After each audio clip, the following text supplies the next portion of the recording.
ఎస్సీఓమో Iran పైన Israel అటాక్ను ఖండించింది. Of course Pakistan ఆ అంశం కూడా ఉంది. బ్రిక్స్ ఏమో ఇజ్రాయెల్ అటాక్ అని ఇరాన్ ఖండించింది. కానీ అక్కడ మనం వీ యాక్సెప్టెడ్ ఇట్. ఎస్సీఓలో we did not accept it. So Iran war పైన we have taken a diabolical stand కదా. లేదు, రెండింటి యొక్క టెక్స్ట్లో చాలా డిఫరెన్స్ ఉన్నది. ఎస్సీఓ యొక్క టెక్స్ట్ అండ్ బ్రిక్స్ యొక్క టెక్స్ట్లో చాలా డిఫరెన్స్ ఉన్నది. అందుకని బ్రిక్స్ టెక్స్ట్ని మనం ఒక విధంగా మోడరేటెడ్ ఒక స్టాండ్. ఇన్ ఎనీ కేస్ ఇవాళ రోజున యూనిలేటరల్గా దేశాలు ఇతర దేశాల మీద అటాక్స్ చేయడము, ఇతర దేశాల మీద యుద్ధాలు చేయడం మనం ఎప్పుడు సపోర్ట్ చేయలే. అందుకనే యుక్రెయిన్ రష్యా వార్లో రష్యా మనకి ఇంత ఎప్పటి నుంచో దశాబ్దాలుగా మనకి మిత్రదేశం అయినప్పటికీ మనం స్టాండ్ తీసుకోవాలి. We stayed out of it. We said no, we don't support any war initiative అని. ఇజ్రాయెల్ గాజా విషయంలో ఇజ్రాయెల్ మనకి మంచి మిత్రదేశం అయినప్పటికీ వార్ విషయంలో అండ్ గాజాలో సివిలియన్ సఫరింగ్ విషయంలో ప్రైమ్ మినిస్టర్ గారు ఓపెన్ స్టాండ్ తీసుకున్నారు. సివిలియన్ సఫరింగ్ అవ్వకూడదు అని. మనము సివిలియన్స్ పైన సీజ్ ఫైర్ కావాలంటే కూడా 149 countries voted for that resolution. India abstained. Sir, Gaza issue lopala we all of course we stand by the commitment that human suffering undakodu ani. Kani Gaza lo emavutundantante ivala kuda Hamas ippade kuda active ga unnadi. Humans ni vaadukoni నేను ఒక 2 months క్రితం tell అవీవ్లో ఉన్నా, ఇజ్రాయెల్లో ఉన్నా. నేను ఉన్న రోజున rockets వస్తున్నాయి Gaza నుంచి. ఇంత జరిగిన తర్వాత కూడా ఎట్లా అవుతుందంటే well I can understand Hamas terrorist attack చేసింది, అది నిజమే. మై పాయింట్ ఈజ్ 56,000 మంది గాజాన్ ప్రజలు చనిపోయారు, 1,000 మంది పిల్లలు చనిపోతున్నారు. So countries like Japan, countries like Germany, France, American allies, ఇవన్నీ అందరూ they are not even Islamic country. I'm not talking about Saudi Arabia. వాళ్ళందరూ 149 out of 193 countries cease fire కావాలి, మాస్ స్టార్వేషన్ వార్ వెపన్గా వాడద్దు అంటే అన్ఫార్చునేట్లీ ఇండియా అబ్స్టైన్. మీ బుక్లో one interesting point said human values should guide the foreign policy, not the power structures అన్నారు. కాబట్టి మరి హ్యూమన్ వాల్యూ మాస్ స్టార్వేషన్ ఆపడం కదా. First of all mass starvation అవుతుందా లేదా అనే దాని మీద చాలా డిబేట్ ఉన్నది. ఫుడ్ సప్లైస్ని కంప్లీట్గా అలౌ చేయడం జరిగింది, బట్ ఫుడ్ సప్లైస్ని హమాస్ కంట్రోల్ చేస్తున్నది వాళ్ళ గాజాలో.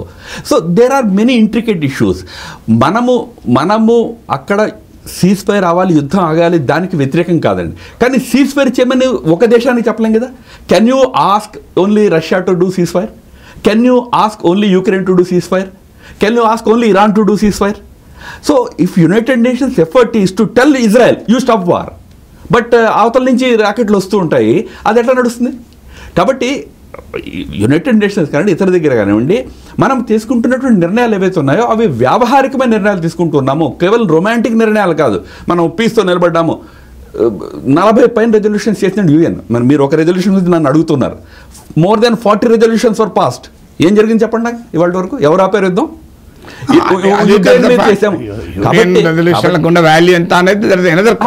కాబట్టి దాంట్లో కాంటెక్స్ట్ ఆధారంగా కొన్ని నిర్ణయాలు ప్రభుత్వం తీసుకున్నప్పుడు there can be opinions. You may have the opinion that on humanitarian notes we should support it. But ఒక దేశానికి మనం డిక్టేట్ చేయగలమా?